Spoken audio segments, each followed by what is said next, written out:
e acaba trazendo extremos de ambos os lados, tanto o lado progressista quanto o lado conservador, acabam utilizando esses conceitos de forma equivocada, e é o que a Kwang, para mim, faz uma cartilha nesse livro aqui. Esse é um vídeo que vai ficar ainda mais bacana se você participar, deixando seu comentário aqui no YouTube para ele, porque as temáticas envolvem muito o nosso momento atual. Começo só dando um aviso que eu percebi, de tanto que eu fiquei para montar esse vídeo, que seria impossível exaurir todos os assuntos e as complexidades abordadas nesse romance que eu amei de paixão. Inclusive vocês viram que saiu nos melhores do ano do canal Comparando Livros. Eu vou deixar aqui, caso você não tenha assistido a lista. Então, Impostora tá sim na lista das melhores leituras que eu fiz em 2024.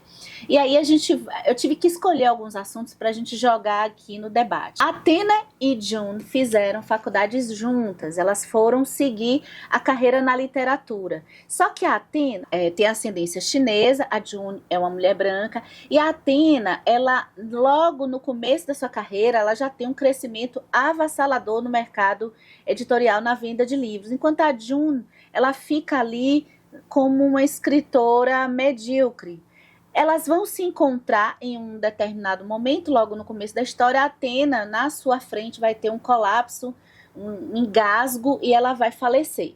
Num súbito, sem parar muito para pensar, a June vê um manuscrito de algo que a Athena estava escrevendo e ela leva dali, antes que chegue o socorro para Athena. E a partir daí, a June, ela vai perceber que existe uma história que estava em desenvolvimento, chamada, quer dizer, o título eu acho que é a June que vai dar depois, mas uma história que vai retratar a situação de trabalhadores chineses durante a Primeira Guerra Mundial, quer dizer, uma história de ficção, mas com pesquisa histórica, uma ficção histórica que a Athena estava escrevendo. E o que a June vai decidir? Uma decisão muito sábia, né? Ela vai pegar esse manuscrito e vai continuar, finalizar e publicar como se fosse somente dela. E a partir daí, a June vai viver com esse fantasma, ela atormenta de que, poxa, fez alguma coisa errada. E aí? A June fez uma apropriação cultural ou tem algo ainda pior aí? No livro de Rodney Williams, da coleção Feminismos Plurais, a gente tem aqui uma definição de apropriação cultural, que é a seguinte: a apropriação cultural ocorre quando uma pessoa pertencente a um determinado grupo social dominante ou ao próprio grupo, presta atenção nessa partezinha, ao próprio grupo, utiliza ou adota hábitos, vestuários, objetos ou comportamentos específicos de outra cultura. Da mesma forma que Babel, ele disseca toda a questão do colonialismo, aqui essa temática de guerra cultural, identitarismo, está toda dissecada aqui em Impostura. Mas o que eu quero que a gente alinhe aqui é o conhecimento, entender um pouquinho desse conceito da apropriação cultural, porque ela vai passar por algumas características, né? Uma delas, por esse livro aqui, é que para acontecer essa apropriação, tem que existir um esvaziamento da cultura desse grupo oprimido ou minoritário. E muitas vezes também o desconhecimento da simbologia religiosa e sagrada de muitos objetos trazem uma deturpação ainda maior dessa cultura. Outra característica da apropriação cultural é que vai acontecer, vai ser desconsiderado completamente a origem desse objeto que está sendo apropriado. Não se leva em conta e nem se expõe o contexto histórico desse objeto. E como terceira característica, eu percebi que nessas questões de apropriação cultural vai existir também uma intenção de ganho de riqueza, ou seja, existe uma atenção de ganho de capital utilizando uma cultura de um grupo minoritário.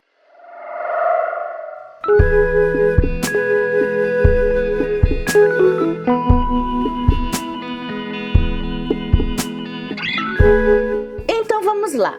Olha, essas opiniões que eu tô dizendo aqui, pode ser até que eu mude, né? Mas, veja bem, eu não achei muito a situação de impostora que se encaixa no conceito da apropriação cultural. Mas a Kwang, no próprio livro, a Jun, ela vai ser questionada o tempo inteiro o porquê que ela está publicando uma história, independente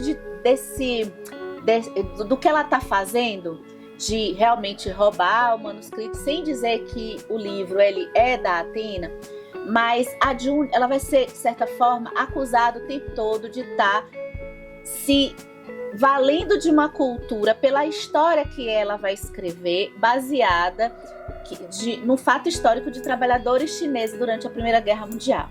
Então são duas coisas bem diferentes que eu separei durante a leitura e eu quero propor a discussão aqui. Uma coisa é, o que a June faz com o material que ela pega da Atena tá além até da apropriação cultural. É um roubo, é um crime, gente. Isso está dentro do código jurídico, né? Da nossa, tanto do sistema norte-americano quanto no nosso. E aí eu vou dar alguns exemplos práticos, ou seja, isso não tem relação nenhuma com a etnia. E é bom a gente não fazer essa confusão. Eu vou dar alguns exemplos práticos que eu fiquei pensando, eu lembrei o tempo todo que se a June simplesmente tivesse dito, olha, eu concluí um manuscrito de Atena, e ela publicasse e dividisse os direitos com a família da Atena, não teria livro, né? Não teria história, mas assim, não teria crime. Mas a June, ela iria ainda sofrer diversas opressões que ela vai sofrer com a publicação desse livro. Por isso que tudo aqui é muito complexo. Só que o bacana da Kwang é que ela vai fazer provocações para a gente ficar pensando na casca de banana, que é a gente pegar o tema da apropriação cultural e levando a níveis extremos. Então, por exemplo, uma jornalista que escreve um livro que trata de outra cultura, ela tá ganhando dinheiro se aproveitando da cultura daquela outra pessoa?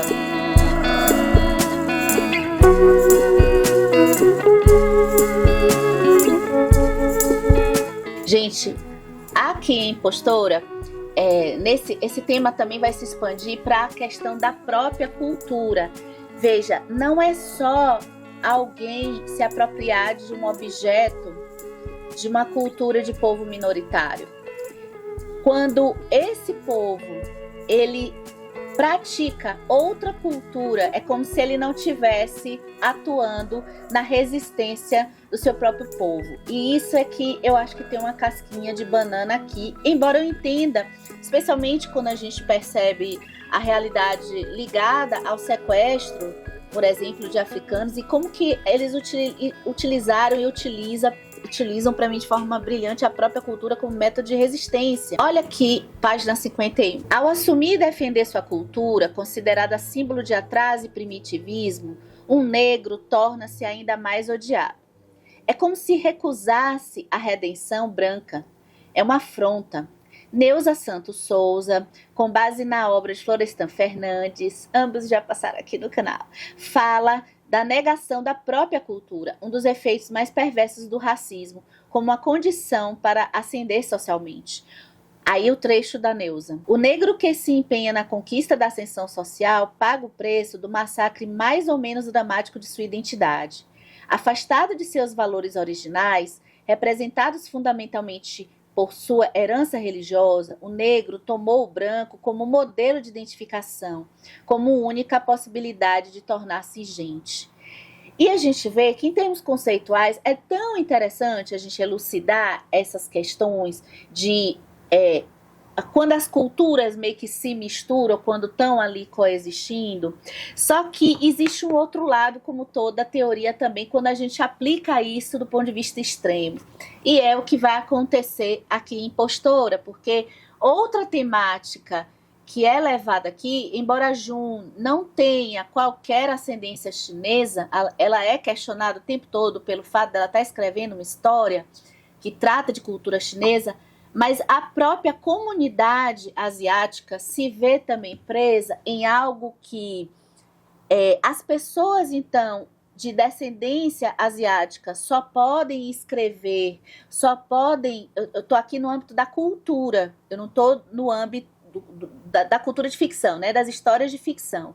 Eu não estou numa prática política, tá, gente? Então, essas pessoas, elas não podem escrever algo de fora do eixo da sua própria história, da sua própria cultura, então elas também estão aprisionadas em algo restrito à sua cultura. A gente já passou uma fase aqui no canal conversando sobre o não lugar. Tem diversas vertentes que se aplicam também à questão de imigrantes, né? E quando a gente sai de uma cultura, de uma origem para um outro lugar, e os descendentes, eles vão pegando também alguns costumes desse outro lugar. Existe uma sensação um pouco diferente aí, porque existe também em alguns relatos, como a gente trouxe, por exemplo, ali na Meruânia, que já Pedro Páramo, enfim, em alguns relatos existem também essa aderência a uma nova cultura, um pouco misturada à cultura de ascendência. Eu fiquei pensando, será que Machadinho seria criticado hoje porque ele não escreveu somente histórias envolvendo pessoas da sua própria raça? Eu vou amar acompanhar a carreira da Kwang, porque a Kwang me parece que tem, eu não sei se foi essa ordem de lançamento, tá? Mas se pegar a Guerra da Papoula, que é uma história de fantasia, com fontes históricas de mitologia chinesa. A gente pega Babel, que tem toda a questão do colonialismo com seu protagonista de origem chinesa. E aqui em Impostora, a gente tem também tudo em volta do identitarismo, pensando um pouco a cultura chinesa. Eu fico pensando se a Kwang, ela não sente uma vontade, e eu acho que ela está caminhando nessa direção, e eu vou torcer para ela ir nessa direção, de trazer histórias também universais. Histórias que abarquem outras possibilidades, além de ficar presa na cultura chinesa. Mas mesmo que ela continue escrevendo essas histórias provocativas, eu vou continuar lendo, porque eu acho ela brilhante. Olha, e a Kwang ainda vai expandir ainda mais essa questão da apropriação. E é legal porque ela também não se fixa nessa coisa racial. Ela vai para mais além. Ela vai até quebrar a coisa da raça, porque, olha só, você me conta uma história muito íntima sua, íntima de verdade, e você me conta pedindo segredo, e eu tenho o direito de escrever uma história, ainda que eu mude o nome dos personagens, das pessoas, eu tenho direito a escrever uma história exatamente igual àquela que você me contou em segredo. Isso seria uma apropriação também? Isso seria ético?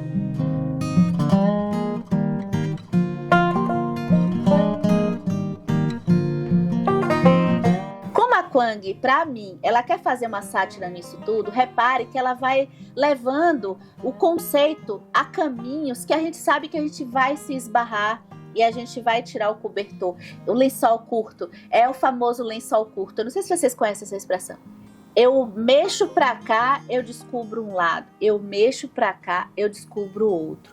E não tem muita solução para esse dilema. Não é à toa que o final do livro é um final pessimista. Eu amo o fato dela cravar o final pessimista. E aí eu já faço mais uma casadinha com Machadinho dela como escritora. Mas vamos para o tema do identitarismo para a gente fechar essa nossa análise. Olha, ali pela década de 60, 70 mais ou menos, a partir ali, começaram a surgir estudos chamados estudos ligados à identidade e gênero. E esses estudos foram de extrema importância e são até hoje, para a gente entender, do ponto de vista conceitual, diversas situações da área de humanas que até então não tinham sido estudadas ou tinham sido principiados os estudos sem tanto aprofundamento.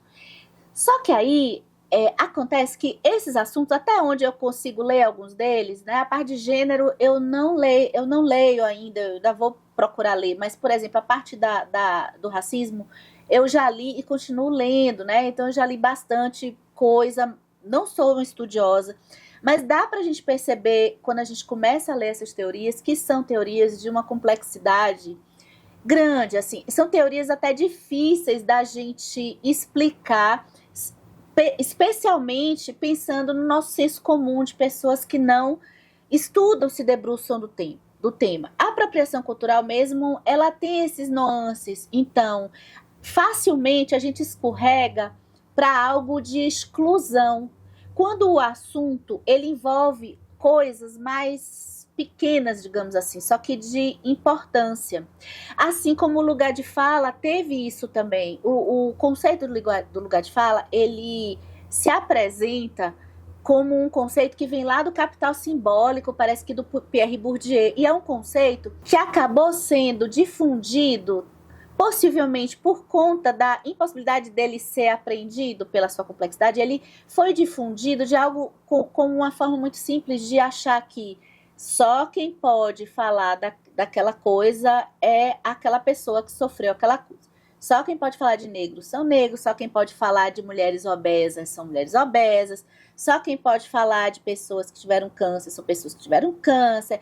E esse discurso simplista é um discurso que prejudica quem estuda essas pautas. E também tem uma coisa para essas pautas que eu tenho a impressão, isso é uma impressão mais recente. Essas são pautas que precisam ser estudadas, mas elas são muito complicadas de se jogar no campo político, partidário, justamente pela complexidade que elas apresentam. A gente sabe que nas redes sociais todos falam qualquer coisa. Então a difusão desses conceitos acaba perdendo um pouco o controle e acaba trazendo extremos de ambos os lados, tanto o lado progressista quanto o lado conservador, acabam utilizando esses conceitos de forma equivocada, e é o que a Kwang, para mim, faz uma cartilha nesse livro aqui. June, depois da publicação do seu livro, copiado e que ela fez a finalização, June vai ser acusada de: por que você, uma mulher branca, é a pessoa que vai escrever uma história de ficção baseada num fato histórico de trabalhadores chineses durante a Primeira Guerra Mundial? E pior, para alguém que só estava querendo sucesso, porque, gente, a June não é uma mocinha, não. A June, aliás, não tem personagem que se salve nesse livro aqui. Agora, para alguém que só estava querendo sucesso super inveja da amiga, né, que estava querendo ser uma escritora de sucesso, e vai se ver com sua obra livre de interpretações e produto também de uma guerra cultural de progressistas versus conservadores, utilizando o seu livro, que ela só escreveu mesmo para fazer uma obra de ficar famosa, e escreveu uma obra que ela entende ser uma obra de qualidade e que, pelo texto aqui, parece que foi sim uma obra bem escrita. Lembrando que as pessoas, do ponto de vista geral, que aparecem nesse livro, que elas não sabem que a June roubou o manuscrito, a ideia principal da Atena. Puritanismo e tribunal das redes sociais. Ano passado a gente conversou sobre isso lá, falando de A Letra Escarlate. E na nossa era contemporânea, eu não poderia ser mais didática do que falar que Impostora vai ter a explicação passo a passo de como isso acontece, e a gente vai perceber também a engrenagem do mercado editorial, que na minha visão é colocada somente como exemplo. Eu acho que esse livro não é sobre mercado editorial. O mercado editorial é um ponto para a gente pensar o capitalismo e as empresas como um todo, porque todas as empresas que estão aí dentro da produção cultural, digamos assim, de cultura ou de marketing, essas empresas estão operando da mesma forma que as editoras operam aqui em Impostora. Lembra quando eu falei de cancelamento lá no vídeo sobre puritanismo? Então, a mesma coisa vai acontecer aqui. June vai ser alvo de xingamentos virtuais, de pessoa, por conta de uma acusação que ninguém sabe de onde veio, quem é essa pessoa, quem é a June. A acusação dela estar escrevendo diversos detalhes até do livro que as pessoas acham que ela está explorando o tal salvamento branco, né? E é engraçado que tem uma parte que ela vai ser questionada por que pelo fato dela ser uma mulher branca, ela colocou uma passagem no livro em que um homem branco salva um chinês. Então ela está colocando algo sensível para a cultura chinesa, porque ela colocou um homem branco salvando o chinês, sendo que, na verdade, foi a Atena que já tinha escrito isso, e que é de descendência chinesa, e sendo que isso foi o fato histórico que realmente aconteceu. A autora faz o livro com pessoas, coloca tipo Ken Follett, né, gente? Ela bota pessoas que realmente se comportarem, e ela tem as fontes para isso. Então, é uma sátira até deliciosa em alguns momentos, só que é triste, porque a gente vê que essa violência e essa cultura de ódio é o que a gente está vivendo hoje.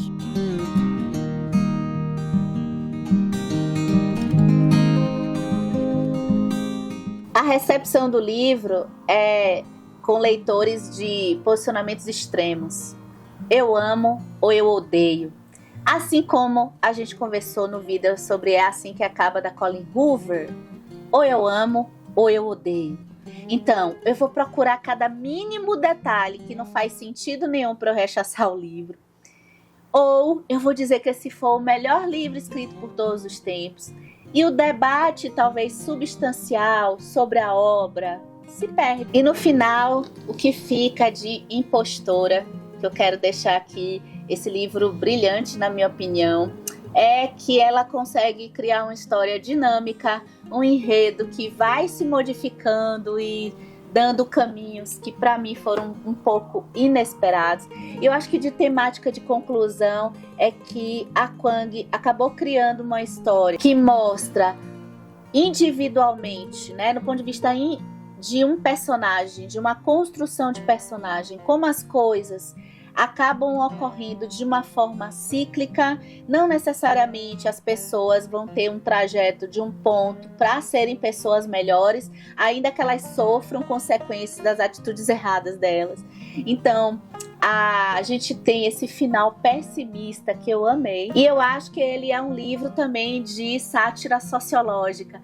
Ou seja, é um livro é uma história de recepção, de como as pessoas estão percebendo os produtos culturais que são lançados. Inclusive, me parece que a Kwang está criticando justamente essas formas de manifestação, vou chamar aqui de fascistas, da área do grupo progressista aí nas redes sociais. Como que essas vozes, se utilizando de conceitos muito complexos, podem soar de forma patética, violenta e nociva a outras pessoas. E como esse mercado se aproveita das pautas progressistas e da guerra cultural conservadores versus liberais para bancar, para lucrar em cima disso propositalmente, porque essas empresas, elas não estão preocupadas com a parte correta e ética desses povos minoritários. Não pense que estão. Elas estão para lucrar, e muitas vezes elas vão se aproveitar dessas pautas em benefício próprio, tá? Então, isso aqui é que a gente vai conferir em Impostora. Eu quero agora... Tô doida aqui para ler os comentários, que eu tenho certeza que vocês vão arrasar aqui no YouTube.